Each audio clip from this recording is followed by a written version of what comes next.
In a world with entirely too many shows about cars, this is another pointless automotive podcast. You know what's always well received? Peasants? Hot topless action. Hot topless peasants near you. I want to say hot topic, topless hot topic. Ooh. That's a way to step up that. How is that store still in business? What? Let's just answer that Is right it? now. Is it? Yeah, it's still a fixture in even the most Golly. rundown malls. There's a hot Well, topic. First off, every mall is a rundown mall at this point. Secondly, what at what age for you did and never is an answer, but did Hot Topic go from like this place is really cool to like cringy and passe? Like what age was that for you? Honestly, I think I was when they rolled them out. I feel like I was already on the older side of that. It would have been like late. Maybe I was I in high school still when they rolled those things out? Late 90s? In my neck of the woods. Probably. It's probably different, but I'm always into girls that are into Hot Topic. That never grows out of style. Hey now. All the goth girl memes. Let's go. You are a goth girl meme. It was founded in 1988. Okay. Don't know when your local one opened up, but sometime after that. Guess the number over under. No, just guess the number of locations as of April of 2020. Today. Well, as of April of 2020. I don't know how affected by COVID it is. 75. You're off by 600 locations. 675 locations. How? I'm assuming they've probably dropped some, but I don't know. Maybe I'm wrong there. But I mean, good. But it's a fair question. Where are you going to buy your Slipknot T-shirt and get a dog collar for your girl? Yes, under one roof. Yeah, I think for me, because there was one in my local mall, and this is deeply on topic. There was one in the local mall. Feels right. The Sun Valley Mall in Concord, California. Mm. And I worked in that mall. My first job ever that I got paid for was working at Brookstone in the Sun Valley Mall. Oh. When I was 15 and change. As like a seasonal employee, and then they fired everyone but kept me around after the seasonalness, and then I worked there for a number of years, but really close, like a couple of doors down was the Hot Topic. And before that, I thought it was cool, probably up until I was probably a junior in high school when I decided that it was no longer cool. Maybe senior. I think probably between junior and senior year, where like the cringy, like I thought some of the cringy T-shirts were cool, and like the like dumb joke T-shirts. Oh, and then they got too cringy, and like they were selling like Good Charlotte merch, and I'm like, not really my type of hype. I think I've seen one not too long ago in a mall. I didn't go in. I think you get automatically on the sex offender registry if you even think about going in there as an adult. It's weird that there's it's strange. I don't know how they do it, but they do have an actual real life Scott Hansen in every Hot Topic to have you sit down when you walk in. If you hurt my soul, 40. It's Chris Hansen. Chris Hansen, Scott Hansen. Obviously, you're a pedophile. So. Maybe I'm like pretending like I don't know his name. That Hansen guy that nobody. No, who is Scott Hansen? There was Scott Hannon, who was a longtime defenseman for your San Jose Sharks. That's an easy mistake to make. I guess. But honestly, it looked exactly like it did like from the 90s. So it's kudos to them. Like they haven't changed their image. So that's good. But yeah, back on topic. By the way, they are hiring. I'm looking. They've got a careers page, and you can check that out. Just get your fake lip ring out and let's do this thing. But okay, so strange. I mentioned Topless at the beginning before we flopped to the Hot Topic. Hot Topic hour. Topless cars are fun. For a period of my life, I was like, fuck, convertibles suck, man. There's not enough rigidity. In motorsports, it's garbage. I don't give a shit. And then I owned a few convertibles, and I was like, you know what, Frank? I fucking love convertibles. There's just something about being fully exposed. There's another To Catch a Predator joke right there. But I want to stay away from the major hitters out here. Everybody talks about Miata, and I don't blame them. I've owned quite a few of those. Z3s, Z4s. Great cars, SLK Mercedes. There's a bunch of like perennial, like hard hitting, even affordable, if you will, convertibles out there, but I wanted to focus on some under the radar stuff because there are some attainable, rare convertibles out there that are still fun to drive and affordable, which is a good combination if you're playing along at home. So I want to kind of highlight some of these cars and see if you have any off the top of your head, Frank, or do you want me to? I have a huge list as always. I mean, and I feel like we talked about this briefly in a recent episode about how like sports coupes and sports cars and convertibles Mhm. used to be a thing. Like in the 80s and 90s, every manufacturer, almost without fail, had a convertible and a sports car. And sometimes they were one and the same. Sometimes they had multiples of each. Right. And those days are sadly very, very, very far behind us. So there's kind of a lot to choose from. I mean, you had convertibles, SUVs, you had convertible, like everything. And so, I mean, there's kind of a lot to choose from. And yes, the Miatas of the world. I mean, what if today you're buying a Miata or a Boxster or a 911 cab? Still get a Z4. Still get a Z4. You can still get a technically, I guess, an SL, but nobody's buying SL Mercedes. Yeah, not anymore. Sort it. I don't know. Can you still get like a what was it? What was the awful the Buick Verano convertible 2-door thing? Oh, God, that's it. I don't remember not the Captiva, but whatever it was, something terrible. I don't think you can get a Volvo convertible. Can't get an S70 nowadays. Yeah, or C70. C70, sorry. Yeah. What the fuck is an S70? Yeah. It's C70 like, for sure. Yeah, and so it's sad. C30. But like just picking something off the cut, like I could just like what about did that noise come across on the mic? No, what'd you do? A car I'm selling on Cars of Biz just took a bid, and I forgot I had a tab open, and it was super loud into my ear. Dink, and I didn't know if it came across the mic, so that was fun. That car is a bright orange 2002 Beetle convertible, or sorry, not convertible, but Beetle manual turbo, which is rad. But how about that? What about the new Beetle convertible? That's a good one. Like, great choice. Yeah, I mean that was obviously into the 2000s, but right, like there aren't it's interesting if you think about convertibles now. You've got the Miata, which is the sporting, and one can argue has a little bit of whimsy and is a little cute and a little playful, a little,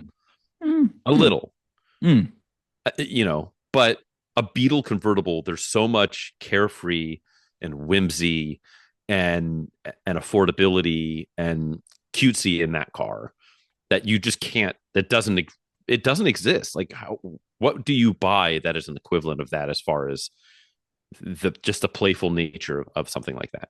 Yeah, that's a good point. Couldn't tell you. And that was like peak Piech led Volkswagen. Yep, 100%. I know you can get a convertible in a turbo, and I think with a manual. I don't think you can get a turbo S. Nope, in a manual. Those are all fixed roof. Yeah. But what just a cool, playful thing back when we were allowed to have cool, playful new things, and those we're not allowed to have playful new objects now. Like the closest thing is what, an Ioniq 5? Like, come on. Ooh. Yeah. No, Beetle, that's a good one. Beetle convertible, that's kind of fun, and those can be had for a good price too. I don't think they're demanding a premium. I picked something a little more obscure than that. 1.6 liter powered, not a Miata though. Front wheel drive with a turbo. I go Mercury Capri XR2. Because, dude, these things are sweet. Also, big shout out if you do have kids, they have a small back seat, unlike a Miata. So that's kind of a bonus thing. It is front wheel drive, so you probably take a hit there on pure handling dynamics, but you get a little turbocharged 1.6. They look cool. You get the pop-up headlights. XR2 packages add some body cladding in that spoiler. So, dude, great car. Dude, get it. I've never driven one. Have you driven one? I've driven a regular Mercury Capri of that vintage, so just the naturally aspirated, and they're fun. It's pretty light. It's front wheel drive. The pop ups are cool. It is neat having a back seat in a little car like that. The design's pretty smart, but I really want an XR2. I want that torque because there's no torque in the NA model. Right. It's worse than a Miata in every way. But I do want the XR2. I think the handling dynamics. I think they did like bigger sway bars, that kind of thing, tighter suspension. So it's on my list for sure. If I find a clean one for a good deal, you bet. Yeah, those are cool. They are. They're just quirky, and those are all. Were those all built in Australia? Was that it? I thought those. I thought it was because it was the Australian. I don't know. Yeah, American Chazwaza or whatever they called it. It was like an American brand, Japanese parts assembled in Australia. Yeah, I think that's it. Yeah, and and so I think it is. it's an enigma wrapped in a riddle, wrapped in a Ford badge, or Mercury, I should say. But yes, very cool. I'm thinking of. I thought of one that I almost bought a long time ago, as a new budget daily for my wife when we were in college. Convertible and budget daily for wife. Okay. Yes. 4-seater, 2-door, luxury brand. This is not an SC430, is it? It is not an SC430. Kind of fits your description. This was before this. So again, this would have been cheap at the time. This was a 91 Infiniti M30. Yep. Good. Which not particularly great as far as performance goes. No. Fairly slow, 4-speed auto, and a lazy one at that. Yeah. 160 give or take horsepower from the VG30. Yeah, it's on paper it's kind of terrible, and in the market it was kind of terrible. Like they didn't sell a lot of them. They weren't particularly great. It was a rebadged Nissan Leopard.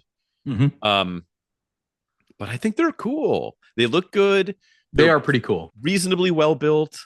They got that boxy thing. They had that silly Infinity font on all the gauges from the era. So with cool. like the heavily serifed numbers and stuff. Yep. Talking about a car you just don't see anymore. No. Do not see any of those cruising. This one at the time, I think it was like $2,800.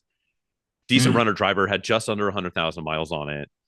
It was maroon with a gray leather interior and a gray top. Oh, cool. But the top was kind of coming apart. Like some of the seams were bad. And so the guy just used like hog rings to like hold it together. And it was just like, oh, there's no way water isn't getting in there. He's like, oh, no, it doesn't really leak. It's like, it's hog rings. Great for seat upholstery. Not so much for convertible tops. Yeah, not particularly. And they were like rusty hog rings. It was like not ideal. And so while I thought it was cool, I was like, I'm not going to burden my girlfriend with this car. I'm trying to like help her. Like, oh, she needs a new car. Let me this is what I do. And I didn't shop for me. And so it didn't come home with that. Instead came home with the 86 Celica GTS Coupe automatic. Okay. Good with choice. Like low miles and $1,500. So it was great. But yeah, it's just M30. So I think that a good kind of vintage 90s cruiser that isn't an E30 325i convertible. You know, it's a little bit of a different vibe. Doesn't drive nearly as well. Yeah. A little bigger. Good call. A little more obscure as far as parts and stuff go for a lot of it. But I don't know. I think those are cool and largely forgotten about. I wonder how hard it is to source a roof for that in 2025. If you did buy one with a roughed up roof, I bet that's a tough one.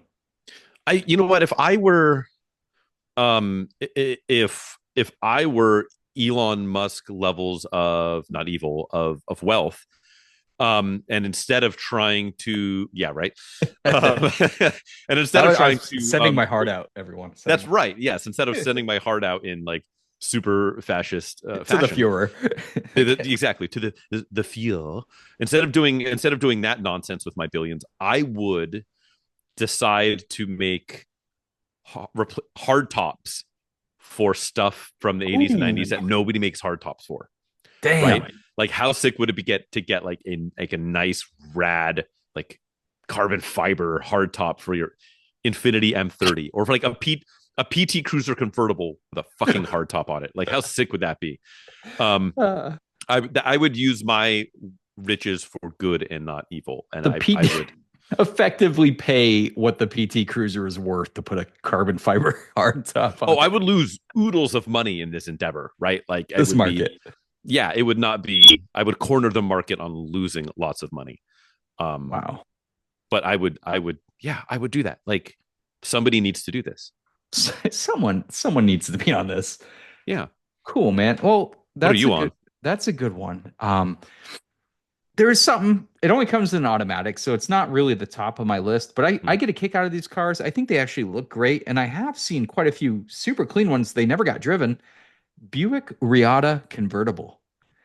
Everyone I've seen, I mean, there have been some trashed ones, but for the most part, these are super clean, lower mileage, powered by one of GM's best engines, the Buick 3800. 3800. Dude, you can't go wrong. I wish you could, if you had a manual option, this thing would be killer. But it is, alas, saddled with an automatic. I think it's a 4-speed unit, and yeah, that sucks.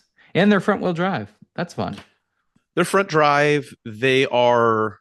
What's interesting is you see the hard tops. Like the hard tops are interesting, right? The coupes.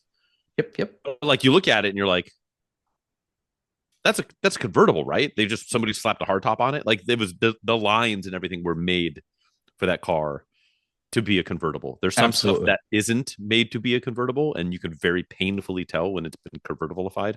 Mm-hmm. Aforementioned PT Cruiser being one of those.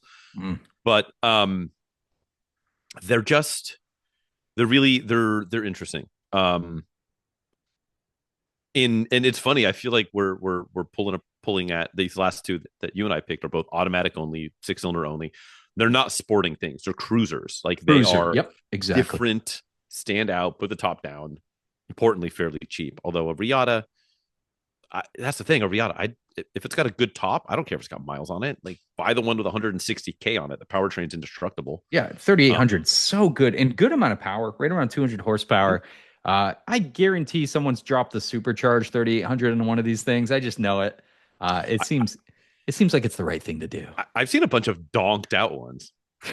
Ah, So there's if somebody's about the word donk. somebody's going full DK mode on Riatas, right, and putting 32-inch wagon wheels on these things. God damn Oh yeah, it. somebody's doing North Star swaps or what's the L? Is it the LS? I forgot which LS. The LS whatever. The LS, That was in the front. In the front drive. Grand Prix.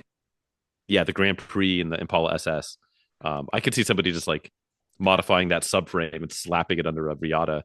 But dude, these Riatas though, like I would take a red one with that darker tan interior. I just like how that looks with the convertible setup, and they're like, I don't know, 5 to 7,500 all day. Can get you a pretty clean looking one. I think that's a lot of car. I think the top down, it'd be plenty fun just to cruise around. And like you said, and I said, started off with the 3800 is such a no worry power plant. Like it's easy to maintain. They just simply go forever. Probably, like honestly, not even just talking about V6 engines, just overall in GM's history, probably one of the best engines they've ever churned out in recent history. Yeah, I mean, pretty solid. 50 years, I'd say. Yeah, like they made them forever. Parts are ubiquitous. Any reasonably competent, like North American mechanic can do anything to that motor in their sleep. Yep. Or they don't know how to work on them because they never break them, so they've never like that's it. done When anything you crack them outside open. of yeah. So no, those are great, and it kind of made me think about its semi stablemate in the Alante. Oh yeah, which is not really stablemate, but kind of a little fancier, a little fancier, stablemate. Heavy amounts of losing money and transportation from various continents back and forth. Yeah, if you're not up on the Alante story, it's a bad idea executed worse. Ultimately, is what that car was. But I wasn't planning on talking about the Alante, but that just popped into my head. Have you driven an Alante? I've never driven an Alante. Okay. I've taken some long, hard looks at them. Dude, what's crazy? Have you ever seen a low mileage Alante and someone asking way too much money? You mean every Alante? Yeah, it's ridiculous. I've seen some trashed ones going for a decent price, but I've also seen some like 10 to 15,000 mile ones, and they're asking the world for these 25 cars. grand, and it's not worth $8. And you're just it's like, not at all. One of the lowest mile examples in the country. It's like, no, I Every think one of these has no miles I'll on them. say something. I think they look sharp. I like the exterior design a lot. Pininfarina did that. Yeah, Yeah. very good. And Very, and so very wedgy, angularish, if you yeah, will. I've driven a first year example, so 87 Okay. with the 4100 V8 Mm. which wasn't fast or powerful, but it was actually a little like rumbly hot rod sounding for what it was. That's so weird. Which is weird because it's a 4100 high tech, you know, caddy motor. It's not anything terribly interesting. It's not No, powerful, nor is it reliable, but it actually made okay noises. Yeah, not that powerful or example. reliable. Yeah, that example was a low mileage one. It was like that pearl white with the maroon leather interior. Yep. And it had like 30,000 miles or something. It was a nice car, but it wasn't worth Mm. anything. Similar, you know what's actually a really, really good buy? And I just drove one of these in coupe form today for a photo shoot. If you want reasonably decent performance, you can put up with some creaks and groans from an interior, especially in convertible form, and just want to look like big man on campus in the 80s or 90s, get a C4 convertible. Get a It's on my C4 Corvette list. convertible. Yep. Hopefully get like 90, 91 is a good year because they're cheaper than the LT1 powered ones that came in 92 and later. You can still get the 6-speed manual. And the L98 motor, it's not powerful. It's like 245, 250 horsepower. The interior is kind of made out of garbage and it kind of rides like trash, but they handle better than you would expect. Oh They yeah. have huge tires, so they grip like all hell. They're a pretty badass little, and people want the hardtop, so you can get a convertible for less. You can get a good C4 manual convertible for $6 or $7 all day. Oh, 100%. With a manual. You can get and a fun cool interior. color. Yeah, you can get a red interior to show that shit white off on all day. A white on red C4 convertible with a manual for like $6,000 is so dope. So much car. So much car, and like it's not going to be particularly great or competent compared to like something, but like compared to a lot of shit in its era. It's going to handle better. It's going to be faster. It's going to drive better. I would put a stereo in it so you don't have to hear all like the interior falling apart and like the chassis constantly in distress. But like, you know what though? The C4 interior is fucking horrible, but the C5 interior for some reason feels cheaper to me. And I think it's because the bigger plastic buttons. I just remember Pontiacs from that period. Huh? The big roundy bubbly buttons. Yeah, dude. It's just for that reason, it feels cheaper than the C4, which feels more vintagey, if you will, because there's like everything's square in the C4 interior. The C5 is like giant chiclet buttons. Is it weird to say that I feel like the C4 interior doesn't feel as cheap, but it feels shittier put together, if that's a better way? I think so. Like it feels like the parts and the materials are better than a C5, but just like thrown together with far less attention to detail. It's versus the period. The C5 is like cheap. Yeah, it is. It is. You got exposed screws, standard things like on the old Tauruses, same thing. You'll see exposed screws holding like the speaker covers on. You're like, that's fucking weird, but I'm here for it. Yeah, I agree. Like brutally bad gaps and stuff. But if you can get by that shit, except the footwell where there isn't enough gap to get your fucking feet. Right, it just kind of it's like a shoebox. You have to get both feet in there. Yeah, I just drove it was a 91 coupe, white over black, 6-speed. So I had that L98 250 horse motor, red lines of 5,500. And like it's okay, but you got to tell me though, you do feel like you're in something special in a C4 Corvette because you sit pretty low, like extremely low actually, and the interior is definitely, I wouldn't say cramped feeling, but it does feel a lot more cockpity than later models. There isn't as much open air. I don't know. It feels like you're in something special when you're in a C4 Corvette. It's one of those cars where like if you look around and like the weird drivetrain lash that the car makes and like weird like shutters and bulks and upset suspension over nothing and and the rattle of the interior buttons and stuff. You kind of it doesn't feel like anything special. But then you look out over the hood, you look Yeah. out the side windows, and you also realize how cool those cars look from the outside, especially today, Yeah, where they've dude. really come into their own. Especially this one was white with the what's after the salad shooter wheels, like the later turbine ones, whatever, Oh, those stock yeah, yeah. wheels. And just like this thing looks pretty cool. Like you picture yourself in it from the Yeah. outside, and you're like, oh no, this thing's actually pretty sick. And so that, yeah, in a good color combo, in a convertible top down, you crank the volume on the stereo so you don't have to hear the interior eating itself, and you're like, okay, this thing's actually kind of sick. Again, to cruise in, but then you can also hustle a bit. You And could definitely hustle a later C4. I love getting the e-brake handle in your ass when you like try to slide over it while it's still engaged. well, it's the trick. It's like you got to push it back down because you can Oh, engage it and then push it back down and I, it s- hides.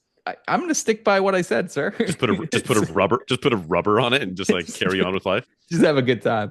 Yeah. Interesting positioning. And the gap between the door, like the actual door opening and the seat, is pretty wild. It's like a Oh, the big, big ass sill. Yeah. yeah, dude. It feels special. The C4 Corvette feels special. I'll say it. But you're It right. it reminded me of like a Lotus or something where it's just like it kind of feels like a kit car and like kind of like shit, but like Special. a Yeah. special piece of shit. They drive better than they should too. Yeah, that's for sure. Like when you hustle them, when you're just like living Oh, with it, you're like, what am I doing? But yeah, when you hustle them, it's like, oh, this thing actually grips and it actually moves all right. Like they were a lot of performance in their day. And oh, so hell yeah. compared to anything else of their era, they're going to drive surprisingly well. Mhm. Um, yeah. Good deal now. Probably going to change sometime. Yeah. Here's another one that's in this car. I don't know how, Frank.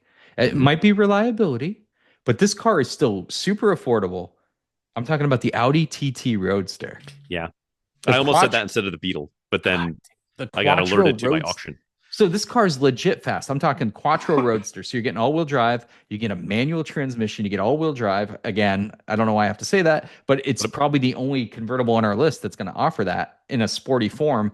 So that's kind of like the party pieces to get the Quattro. You can get the front-wheel drive one. I go Quattro. You get the yeah, 225 horsepower, 1.8 liter turbo. dual These things are exhaust. cool. Yeah, it's so fucking cool. They're just great. There's wonderful color combinations out there, cool interiors. We talk about baseball The glove, baseball optic. moccasin interior, all the Mhm. fun terms people have for it. These are great, and they are dirt fucking cheap. I want to say it's probably timing chain issues and other assorted Audi goodness from that period, but honestly, I think they're worth the price of entry, man. Yeah, I mean, I think those are timing belt motors Oh on yeah, those the on early ones, right? The 1.8s are definitely the one timing eights and belts. yeah, Now I'm starting to doubt myself. I think the only one that came with the chain was a 3.2, which was like a VR6 Right, that's right. variant. Auto only on those ones though, if I remember. Correct. Yeah. Yeah, I think those were all single clutch. They're like an SMG. It's basically the powertrain lifted from the Mark V R32, Oh, that makes sense. That makes a lot of which sense. is kind of rad. It is kind of Um, rad. Yeah.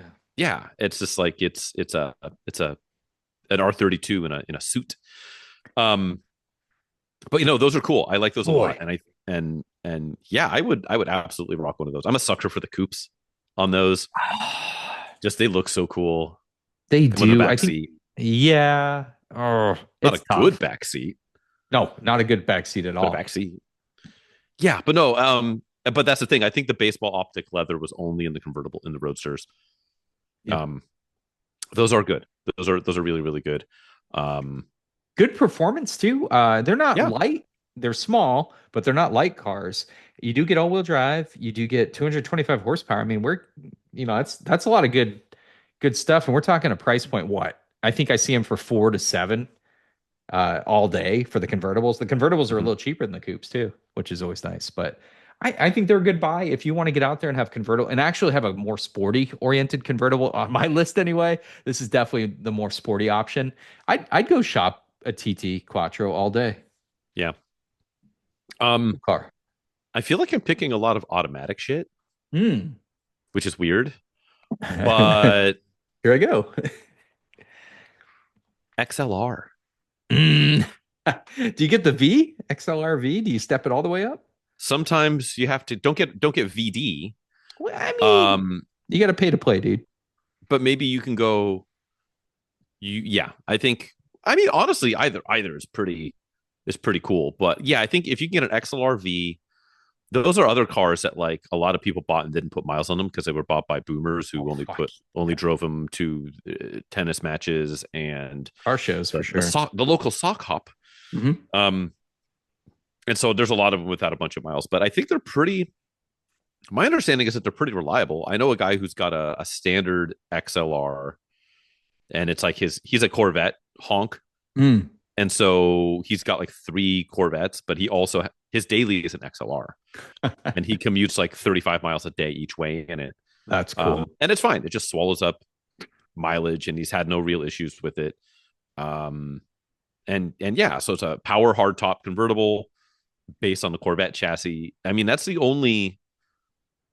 Is that the only time a Corvette has ever platform shared with anything? I would gotta be right. 100%, yeah.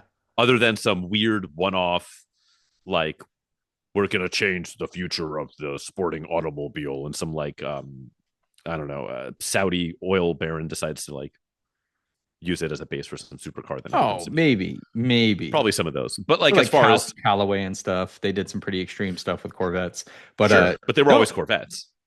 Yeah, 100%. Man, that car. I'm glad they didn't stick a manual in that Cadillac because that would have been very valuable today. Could you imagine with a factory manual XLR-V? Oh, that'd be rad. Killer. I haven't looked. I mean, because I know it's platform shared with the Corvette, but I know it's a North Star power plant. It's the North Star 4.6. Yeah, it's weird. I think the 4.6 or the 4.4. I think it's the 4.6. Yeah. And then with a blower slapped on it for the V, and like they were that far down the road that they actually fixed all the broken shit on the North Star, and it was a reasonably reliable platform. Yeah. But I assume there's people that tune those, right? Like you could probably roll around in your 600 horsepower XLR-V. Gotta be, yeah. Which would be cool. Good shout out, dude. Those are cool as fuck. I love seeing them too. They look Corvette enough, so you know. You're in the know, you know it's a Corvette, but yeah, that's a good shout out. And those are not super cheap though. Like the ones I've seen, they're like at least 15K. God, I haven't looked forever. Now I want to look real quick. I want to say they're like 15K, and that's bottom basement. Not that that's a bad deal. Oh shit, let's go. 2004 XLR convertible, run solid, pink slip in hand, registration up to date, everything stock, just need it gone. Shoot an offer. It's blue. There are multiple photos. It looks pretty good. A little bit of wear on the leather. 221,000 miles. Holy shit. What do you think? What do you think the asking price for this is? So first off, I just want to say that you picked the highest mileage one in the world. What's he asking? 9,500? $7,500. Jesus, I want to say that's a good deal, but good Lord. What are the legs like on the North Star? Is it getting there? I don't know. Like, how about the transmission? Ooh. Here's one for 12.5 with 74,000 miles. Yeah, I was gonna say I've seen, but it needs 15. A hydraulic pump, which I don't know. Maybe that's for the top. 15 seems like a pretty. That was pretty good off the top of the head, right? Yeah. Here's one for 10 with 140 on it in La Quinta, but I'm assuming that's like La Quinta, California, not a La Quinta Inn. Right. Which one? You have to find the right one. Only problem: top 4 convertible won't go down, but it's hard top asking 10,000 or best offer. Yeah, I know the tops failed on those, and that's not cheap to fix. Yeah, I wonder if the tops are like probably bespoke, right? Yeah, like I wonder if that's made by what do you call it? ASC. ASC, yeah, American Sunroof Company. Yeah, here's a V though with 37,000 miles for 27.5. Oh, ouch. Yeah, get yours. That's how you get the V. A good V. Yeah, pricey, so they're out there. Okay, I see that. I did have another one on my list I just wanted to hit really quick. And I kind of mentioned it when you were talking about the M30, when you're talking about luxury convertibles. The SC430, not a sports car, but cool top.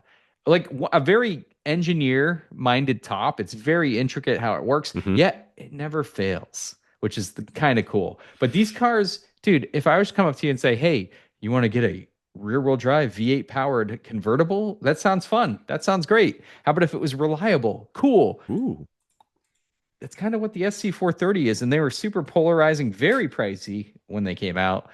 Now, though, boy, I think if you have 8 to 10 grand, you can get a decent driver's one.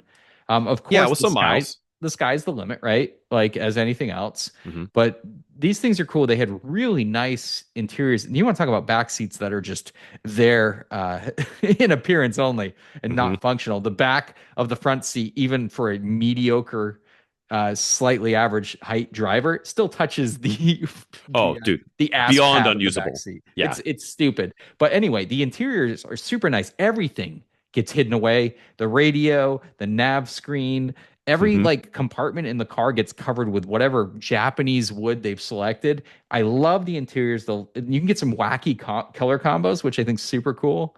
Uh, Hmm. I think they look cool and they look really unique with the hardtop up. It's a very unique looking convertible. Yeah, they're interesting. Like I don't know anyone would ever call that car beautiful. Um, especially in like early pre-facelift pie plate guys. Oh, I love the pie plates. I I love them. For the Love longest time them. I thought the pie plates were just like one of the worst wheels ever made. They've No, they've slowly grown on me. I kind of am they into them. they look right. It's the color. It's gonna be on the right color. I think Yeah. like a bronze or like a silver with pie plates looks good. I think when you get the blue or reds with pie plates, it looks weird. Yeah, like I do like there's the what is it, the Pebble Beach edition where they've got that like Sure. metallic brown with like the saddle interior. Those are pretty rad. Now those are actually pull money, which is kind of Oh yeah. weird So because weird. it's like get like an early one in like silver for like 9 grand with 160,000 miles, and as long as the timing belt's been done, just send it. It's gonna work. I think there was a coach edition too. I believe so. Yeah, I think you're right. I think there was a coach edition. I want to say Wow. there's like, did they do a Neiman Marcus? The, possibly. I want I to say could they see did a that. I Neiman think so. Marcus. That might be it. They Those probably did. cars, They probably did a lot of them. those cars are very conflicting for me Mhm. because I like them on paper. I think they can be cool with some subtle changes. I Sure. don't love the way they drive. They're not bad. They don't ride as luxurious as they Yes, should. I They're agree. a little more sporty, a little more like you feel everything, which is really weird for like a Grand Tourer. But that being said, they handle decently for what they are. They're not lightweight. The power plant's good. I mean, you want to talk about like a Oh, it will power plant. always work. Yeah, if you want to be behind a car that you don't have to do anything with the power plant, just like the Miata with its 3800, the Mhm. UZ engine in these guys is bonkers reliable. Yeah. So that's what I mean. Like conflicted. Like the build quality is high. They will Yep. always work. Um, that motor is smooth as silk, Yep. but I don't like the way they ride. I don't. I think they're. I think the whole car is kind of conflicted. Like it Hmm. doesn't really know what it wants to do or wants to be, I should say. Right. There's more road noise than you would expect, which is weird because like the fit and finish on that top. I mean, it's not weird if you think about it. It's a freaking convertible. But Sure. when you have the top up, you don't feel like you're in a convertible until you're on the freeway and you hear the road noise and you're like, oh, you get fooled by the interior because the build quality is high and the hard Insane. top is a buttoned up nice hard top, but then it feels like a convertible and it sounds like a convertible. I don't know. It's very It's it feels disjointed, but I love it on paper. I love it at its current value, right? Like the That's true as valuation well. in the market right now is what makes it appealing. I think at 20 to 30K, it doesn't make sense, right? For like a nice example, but a driver all day, Yeah. baby. I think it's a lot of car for the price. I think you can have a lot of fun with it. Uh, the interior is really good though. It's premium Lexus early Mhm. 2000s. Really good materials. They aged incredibly well. They don't fall apart. Even the beaten ones that aren't really looked after have nice interiors still. So Yeah. No, it's timing belt every 100,000 miles and water pump and just drive the yep. car. Yep. Yeah. The top is cool, man. Like the 22 seconds, because I timed it in my review to do the top at a stoplight. Everybody's looking because it Yeah. still looks fucking cool. Yeah, it's they're interesting. I don't love them. I don't hate them. I wish I liked them more because the first time I drove one, I was like, yeah, I was like into it. I was like, hell yeah, an SC430, let's go. And then I'm like, because I got into that car out of my LS430, Mm-hmm. which LS430 is a nice place to spend some time. One of the probably best all around cars And ever then I made. expect like the same thing out of the SC, just that I can now put the top down, right? It's the same engine, same transmission, same build quality. And then it's like jarring how different that car was. Now I'm sure if I got into the SC out of a Trabant, I would maybe come away a little bit different. But yeah, that's a car I wish I loved more. I don't hate it.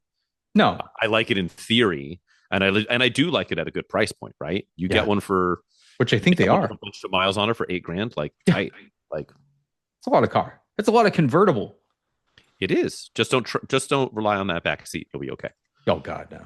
It's just there. It's just there. It's a parcel shelf as I stumble over because there's no way you're getting anyone with legs back there. It's an appendix. It's a vestigial rear seat. It was.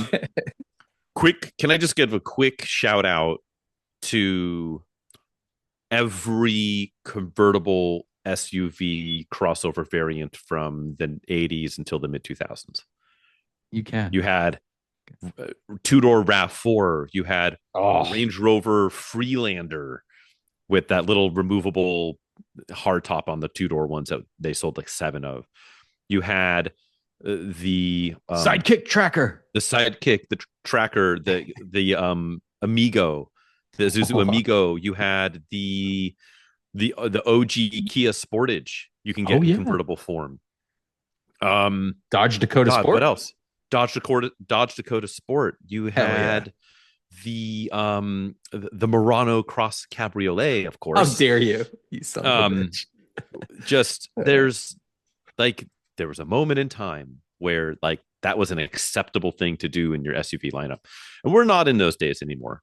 Not at all. But I miss them. We mentioned the XUV. Does that count? That was kind of interesting.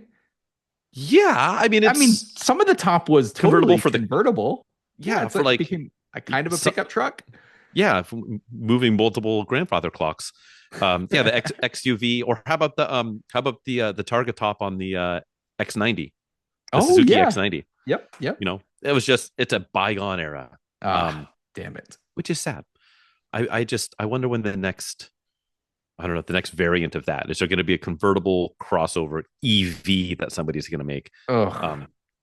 Convertible EV living might actually be all right though. Like dead silent, top down. You hear the birds and the birds chirping and the breeze. It might be okay.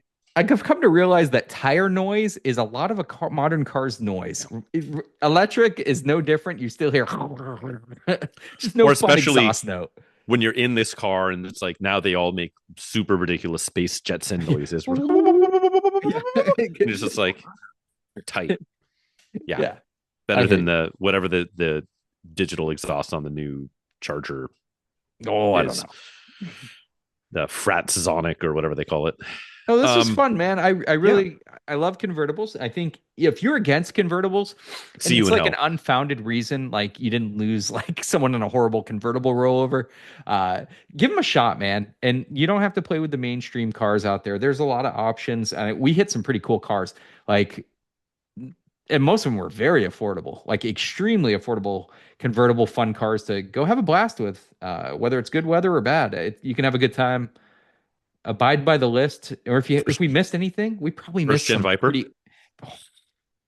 Gen 1 Viper, not even an affordable option. You can't. It's not at a convertible if there's never an option. There's no. It never converts. It's always just a roadster. It's always open, baby. First gen first gen Viper, BMW Z1, less affordable but still obscure and cool. Yes, much less affordable. There was good stuff. Yeah. Yeah, let us know if we missed anything for sure. But I think it's time for our automotive print ed quiz game. Is that true? Nelly. Oh, yes, and it is. You quizzing on me? I'm quizzing on you, baby. Right. I like the heads up. Right. Thank you. Yeah, exactly. I'm gonna quiz. So let For the me gentleman. I will pull up the quiz fodder here, and you tell the good people at home what the hell we're doing besides making fools of ourselves. Yeah, we'll continue to do just that. But what we're doing now is our automotive print ad quiz game show, where today Frank will be reading a magazine ad featuring a car. He's going to read through this ad, omitting anything that gives it away, because guess what, guys? I have three guesses to figure out what the hell Frank is yammering on about. Whenever I fail, he can give me a hint. I have 10 minutes on the clock. Fair game for this is 80s, 90s, mid 2000s cars. Anything other than that, we don't give a fuck. So don't even come in here with that old school muscle car bullshit or that modern car bullshit. I'm ready when you are, Frank. So I queued up multiple Oh, potential ads here, and he's got his I don't know which one to pick. he's got his girls lined up. I do. Boy, Give me something this sassy. Hopefully one something we haven't done before. I'll give you Ideally. something. Here's the thing. I think we've. I'm just gonna give you something done this one. sassy. I'll give you. Okay. I'll give you the Oh, sassafras. okay, let's do it. Watch your ass. It's sassafras. Shake it fast, but watch yourself. This is a 2-page ad. About roughly 70% of the page is an image of the vehicle in question. Okay. Good. Staring directly perpendicular to the the driver's side. It is a convertible. Oh, I wanted to stay on brand for like this it. one. And then it just shows a bunch of like various signs, like road signs in the background. One says Paris, 146 kilometers, New York exit 1 mile, Palm Beach next exit, welcome to California, and Roma 50 kilometers, on and on and on.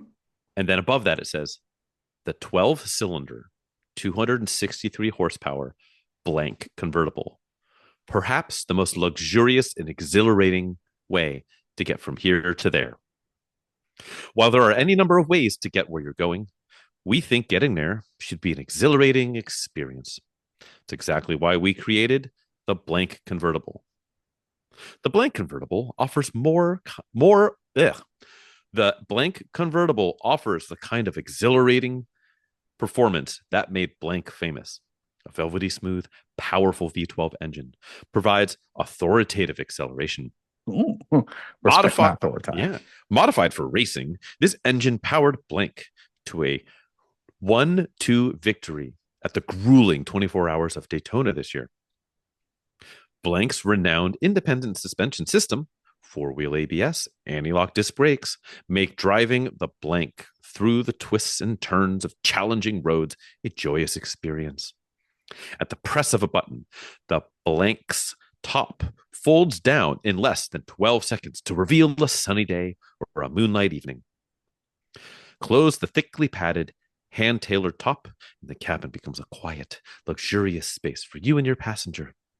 The doors, dash, and console are all adorned with highly polished burl wood. Extensive use of leather throughout the interior assures comfort, while a host of amenities, such as an 80-watt stereo sound system, cruise control, and computerized climate control, add enjoyment and convenience. You'll also appreciate classic touches, such as deep pile carpeting, embossed door sills, and thickly chromed brightwork that proudly reflects the beauty of the surrounding wood. Test drive the blank convertible. For your nearest dealer, call 1-800-4-blank. One ride in a blank convertible, and you'll learn how to drive itself can be a rich reward. A blending of art and machine. All right.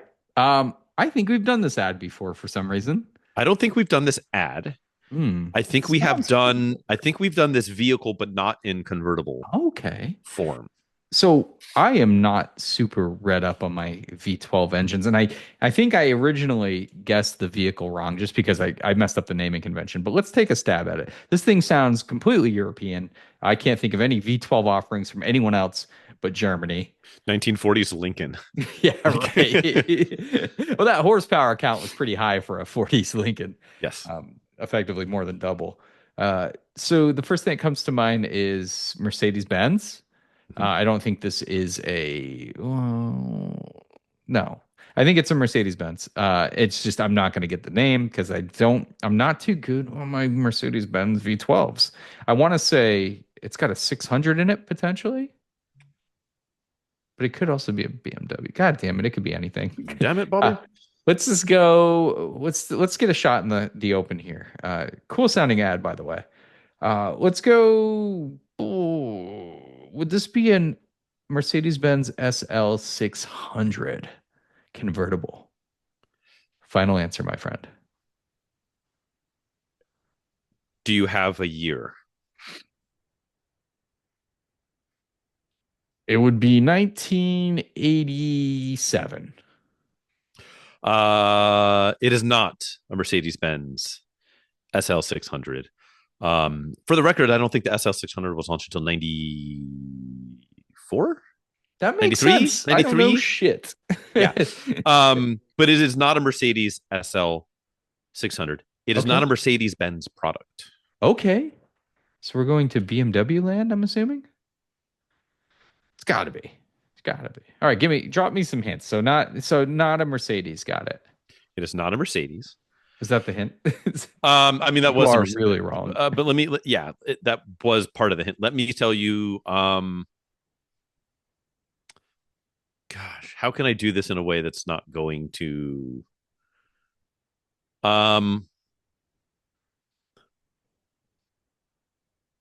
I don't, I'll just tell you this. It's not a Mercedes. It's not a BMW. Oh, I don't know that BMW ever made a 12-cylinder convertible. they never made a 760 convertible? Mm-mm. Oh, interesting. No, Z1, all the Z cars.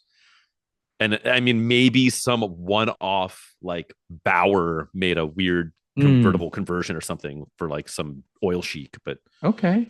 So not BMW, not Mercedes. Am I right that it's German?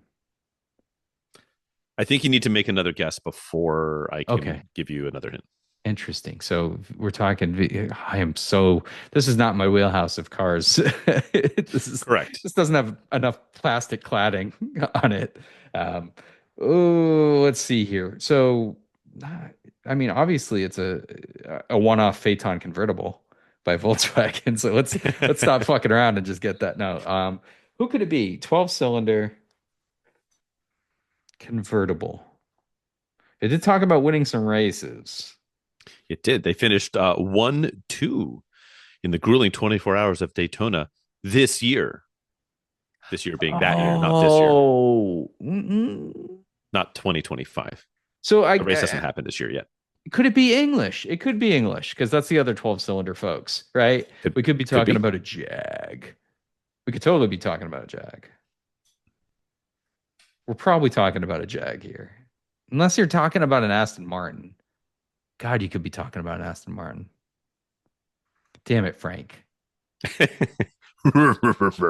Which Aston Martin would this be? The Vanquish or the Vanquish? It'd probably be a Vanquish, right? They're the V12 guy. Boy, that horsepower though, how much? 263. Perhaps the most luxurious and exhilarating way to get from here to there. No, that's not right. That's way too low to be Aston Martin V12. It's gonna be a Jag. It's gonna be an XJ12. Final answer. It is a Jag. It is an XJ, not 12. It's an XJ. It's got the motor from the XJ12 in it, but the XJ12 was a sedan. Right, right. So it's the XJ. What did they call the convertible one? I suck with these names, bro. Or coupe one. Right. So this would be an it's not an XJR. Not an XJR. XJR came later. Yeah, That was a spinoff of the XJ XK, well, the XKR. XJS. There The was an XKRS XKR. was cool as shit. There was an XKR, XKRS, XK8. This is predates Dude, that. I'm so bad at these names. I can picture the car. I know exactly what it looks like. XJ 12 cylinder car convertible. I don't think I'm gonna get the name, but I know it, exactly what it is. you've got the car though. Yeah. This is the 1990 Jaguar XJS. S. The XJS. Got it. So the XJS, God, I think they launched that in 76. That's like every XJ 75, car, 76. right? The XJ6 started in like the 70s, ran all the way to the early 2000s. Well, the original XJ sedan was was that 69? Was it that late? No, that was those earlier 60s ones were the Mark shit. Not the Mark shit. It should be the Mark shit. They were nice looking. I'm actually not really up on my Jaguars, even though I think they're pretty rad. Like 60s, 50s, and 60s Jaguars are fucking cool. I like the 80s XJ6 is just fine. That motorsports derived six cylinders, pretty sweet. Yeah. And this had, the XJS had in some versions the 6-cylinder, or you can get the 12. Interesting, they didn't denote that. I thought you're right though. The XJ12 was the sedan, which was like probably their bread and butter. They probably sold way more sedans than convertibles. And then they also had some that were like the XJ, so it's like XJS and then the XJSC. Was there an XJL for some reason? I don't know why that rings a bell. You can get an XJ6L or an XJ12. I think the L just denoted long wheelbase. Yeah, stretched. Yep. Cool car, dude. Yeah. No, they're cool. They're not good. I like the interiors. I think they're very like old school on old school on old. It's like real material. It's like real cow, real wood. Everything's very solid. There's not plastic. It's like even in the 80s XJ6s, you still had like metal knobs and levers and switches. Respect to that, dude. I think that's how I think of a Jag. Yeah. And then you said, you were talking about the Aston Martin. So the Aston Martin, the DB7 that showed up in the 90s and went to 2003 and had more power, correct? Yeah, 420 horsepower, I think. And then the Vanquish had way those. But that is based off of the bones of the old XJS. So what they did was they took the XJS, they made the DB7, and then Jaguar was like, hey, hold on. That's a pretty good product. We should make a Jaguar version. And so then they made the XK8 off of that. So it's all recycled to the bones of this XJS from the freaking mid 70s. It's what, dude. So speaking of the XKRS, I remember it came in that baby blue color. You know what I'm talking about? Well, it's kind of bright. Yeah, was it baby blue? Is it called Tour? Is it Tour de France blue?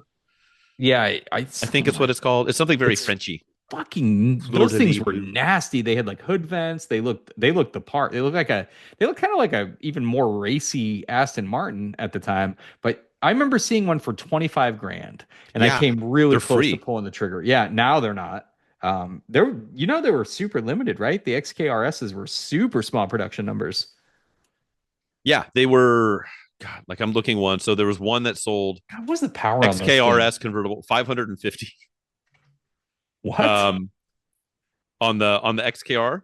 That's fucking bonkers. Yeah, 550 supercharged V8. It's French racing blue.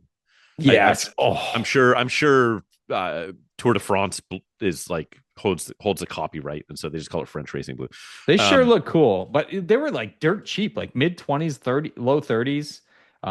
That's still a cool looking car. And they made those in coupe form, right? Yeah, it was a fixed top, and you can get a convertible, I believe. Yeah. Yeah. Here's a coupe one that sold for 42 grand, 60,000 miles. So the coupes command a premium. So hey man, if you want a convertible, there's bargains out there. You can get more car or less depending on your stance on if a roof is more or less. But 550. So only two. Wait, what? Jaguar built a run of 200 for European customers. Yeah, Europe only got 200. Jesus. Yeah, I don't know how many we got. I would argue not too many more. Probably not. Maybe they got 200. We got 200. I would love one of those. I'm sure maintenance is fucking splendid. Yeah, there's like one guy who just got laid off when they created the new font for their new logo. And Oh, yeah, cool car though. yeah, very cool. And yeah, Jag XJS, cool car. Would absolutely desperately do not want to own one. Do not stay away. Do not want to own one. Just Honda K swap one. Just imagine one of those like bouncing off the rev limiter, like 11,000 RPM. Doesn't make any sense. I like it. Yeah. Well, you found a way to get it done. So well job. Good, well job. Well job. How do I it sounds like I was gonna say it sounds like some crusty old British guy would say after he just got like a handy in the driver's seat of an XJS. Well job. Well job, young lad. As he's cleaning up his mess. Yeah, of course it's a young lad. Yeah, it's happening at like God, what's like the boys' school? Anyways, Chris and his cousin Scott Hansen are both in the car watching. Yes, Chris and Scott Hansen. I'm gonna look up this Scott Hansen Please character and figure out what he does. He's on that note, probably on Megan's Law near me. Let's do some damn drugs. We should do all of the drugs. PCP's popular. It is. Golly, have I done any amount of PCP since we last left our heroes? Project Car Progress. Not really. I mean, I am still in an empty garage. Mm.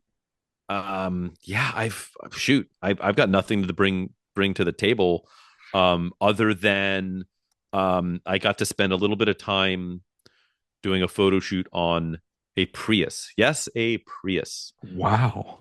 But it's a 2006 Prius with 39,000 miles. It's perfect. It's immaculate. That's incredible. It's like the interior is perfect. Every bit of it is perfect. It still has a catalytic converter on it. It's crazy. So for now. So yeah, it's I'm going to send it down to Doug in San Diego for him to do a Prius video for the lols.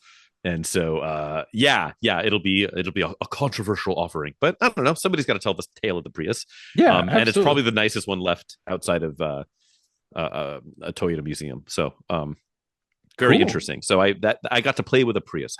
What non Prius based Project Car Progress have you done, sir? So I mean, that's a hard act to follow, but the GX continues to be a piece of garbage, unreliable vehicle, unlike anyone would think. I did a turn signal bulb. I did what else did I have to do on it? When will the madness stop? It was something super relevant as well. Actually, this one's kind of sucked. I went to start it and it just cranked very slowly. So I'm like, pop the hood. Very old battery. Well, not that old, like 5 years old. Did you already do the battery? No, I thought we talked about the battery, or maybe you just like tightened the terminal or something like that. No, this was not the battery. This was I had to do something with the Galant battery, where I replaced the terminal. Remember the terminal broke? This one was just didn't start, so it was a slow crank. And I was like, "You son of a bitch!" 5-year-old battery. They don't make them like they used to, my friend.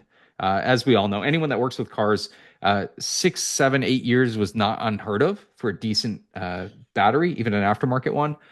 You're lucky if you get 3 to 4 now, tell you the truth. So of course we're going somewhere. It was in the driveway. God bless, right? Like you're not out and about when your battery dies. So in the driveway, and I'm like, let me just put my battery tester on it. I just want to see. I need to know the whole crime scene. So it was only charging up so much. I'm like, you son of a bitch. So I replaced that. That was easy. The shitty thing is the hood struts are out, which because when do you pop the hood on your GX? You don't have to. Yeah, never. But guess what? To find out if that battery was dead or not, that fucking hood came down on the back of my head. Yeah. So now I got 2 jobs out of it. So I replaced the battery and I replaced the hood struts, which are super affordable, easy to do. I wasn't decapitated, but it was nice to do a little wrenching. Even swapping out the hood struts felt, I don't know, it's like cathartic to get out there and fix something. And I haven't been able to do it for so long. So I really took my time with it. I cleaned up the little areas where they connect, and I went over the top of it as always. But yeah, new hood struts, new battery. Dude, that battery's so heavy in that truck. It's fucking gargantuan. It's one of those, I can't remember the battery type, but it's a beast. Have all those the coldest of cranking amps. CCAs, baby. But yeah, that truck's fucking It's dead nuts reliable. Little shit like that's gonna happen. But the thing is too, when it goes out, you have to set all the lock or all the window because it's auto Yep. up and down You for roll it everyone. all the way down and hold it down for a second. Roll it You gotta do it. all the You way up, gotta hold do it it on down a each second. door Do it a couple though. of times. Yeah, and you got to do it on every door, and then every Every session. freaking door. So that was Mhm. fun getting to learn to do all that again. But yeah, that was my PCP. And Frank, we've the shit we do to our cars. We've gotten down to I reviewed a Prius or I drove a Prius and I replaced a battery. That was our highlight for Wow. PCP, I know. bro. Look out, world. What's next? God, Like I dude, just pros. We are yeah, fucking pros. yeah, yeah. I will say though, like getting the loose ends finished up a couple of weeks ago on the Crossfire and then rolling it Huge. out. Yep. No, it just felt good because I haven't done Yeah. any actual. Not that that's like heavy lifting, right? As far as like Still. project, but Yep. like, oh, I ran into a roadblock and I overcame it, and like I got it back together and I fired it up, and ooh, it's got a misfire. Let me troubleshoot it real quick. I figured it out and put it back together, and now it's good to go. Like Such a good feeling. it just feels good, and Mhm. I didn't want to do it. I was like, God damn it, I'm gonna. And then I was like, oh yeah, I forgot. I actually enjoy doing this, Yep. right? Like I don't. Mhm. Yeah, It's rewarding. It's super rewarding. And when you yeah. don't do those things, it sucks. And Yeah, I like make fun of it. bathing or like self gratification. Sometimes it's like you don't want to do it, and then you do it, and then you're like, oh, I forgot I like these things. It's very similar. It's True. very strikingly similar. Ask my friend Scott. Why don't you Scotty just take a Hansen. seat over there? But anyway, you want to shut us down here, man? We've run Yeah, long, shut it down. Let's as go always. home. And yeah, thanks for hanging out and putting up with our inconsistent posting of videos because our lives keep getting in the way. And keep telling your friends, hide your kids, hide your wife. Tune in wherever you listen to podcasts like this one. And yeah, continue to watch our very dead Oh, it's Instagram so dead. page So dead. at APA Podcast. Heckle us there, and maybe we'll see it. If you want to see me occasionally post, I'm even bad at my own shit now. I'm at the Photographer's Garage. Chadwick, you can stalk him at Auto Obsessive Garage for your rescues, reviews, and I don't know. It used to be restorations, but my shit's shit too, dude. I don't have any time. So eventually we will post and create content, but for now, we're just gonna replace batteries and drive pre-I. right, Sounds about right. maybe cruising convertibles. Ooh, good call. Hey, well, in that case, Full thank you, circle. friends. Shut it down. Full circle. Shut it down. As always, guys, take care. Goodbye. Peace.